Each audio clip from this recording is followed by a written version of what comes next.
This is my second favorite new state. New Jersey first, New Hampshire next. I'm sorry.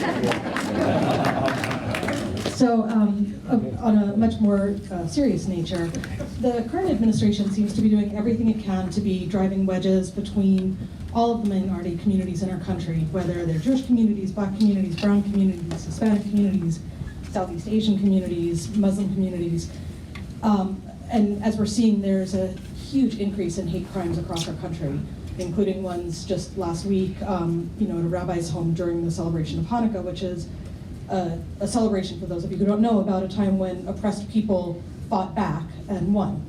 And so I guess I'm curious, what do you see as some of the strategies we can do to reunite ourselves? I guess there are lessons from the most recent Star Wars movie that people are afraid to speak up when they think they're on their own, yes. But when they realize that when we pull together we can overcome, that's the most critical part. I'm going to run over and grab the mic. So first of all, anybody from Jersey is quoting Star Wars, God bless you. So this is one of the things that's making fear, inject our society. We've become so much more of a fear-based culture because of a president, from his immigration policies, which is striking fear into immigrant communities, all the way to his failure to being able to even condemn Nazis. And we are seeing a rise in violence. Since 9/11, there have been more terrorist attacks driven by right-wing extremists, and the majority of those have been white supremacists. And so one thing that, first and foremost, if I'm President of the United States, I'm Commander-in-Chief, and Martin Luther King said, I can't legislate you to love me, but I can pass laws to stop you from lynching me. I can't pass laws to change your heart, but I can pass laws to restrain the heartless. We need to be doing a lot more to, number one, naming and acknowledging white supremacy, naming and acknowledging anti-Semitic violence, naming and acknowledging anti-Islamic violence, and then doing the things necessary to investigate it, to thwart it before it happens, and to better do the kind of things that we know, the kind of research that we know, that can diffuse these things before they rise up into violent acts. And so that's number one. But number two is, it's the energy that you're putting out from the Oval Office. And this is a president right now that's using their platforms, as you said, to divide this nation against itself, to try to pit Americans against Americans. And let me tell you right now, and you may not want this flavor as a president, but if you do, I hope you'll support me, because so much of my campaign is about policy issues, but it's about the thrust of my campaign is creating the conditions necessary to make those policy changes actually possible. And this means to stop hate in this country, where we, those of you from the holidays, can't even sit down now with family members because of the tribalism in our country. The 60 million people who voted for Donald Trump are not our enemy. I'm a guy that wants to beat Donald Trump, put Mitch McConnell back into the back benches, and I'm going to do everything I can to make sure that happens. But it doesn't happen by being like the very people that we are trying to get out of office.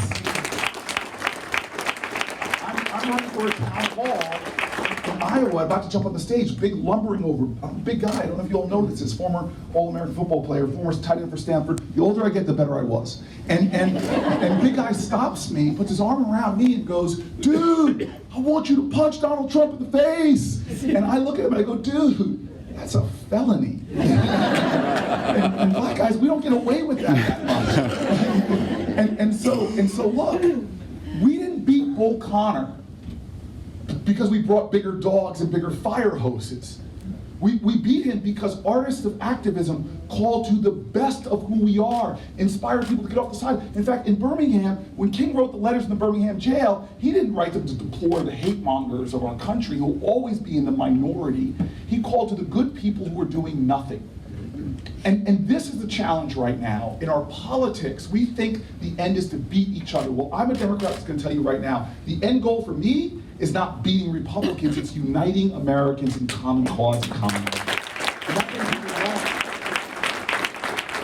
I'm going to use my platforms every day to heal, to inspire a more courageous empathy, to ignite a revival of civic grace. These are all things that are critically important. But you said one thing, though, that I want to be very clear. Anti-Semitism is on a massive rise.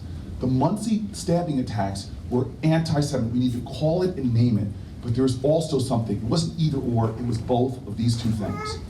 We in this nation, one of the shames of our country is how we treat Americans with serious mental illness. We now, the biggest institutions that are housing people with mental illness are our prisons and our jails. And people with mental illness are coming in and out of our prisons and jails, never getting the support they need.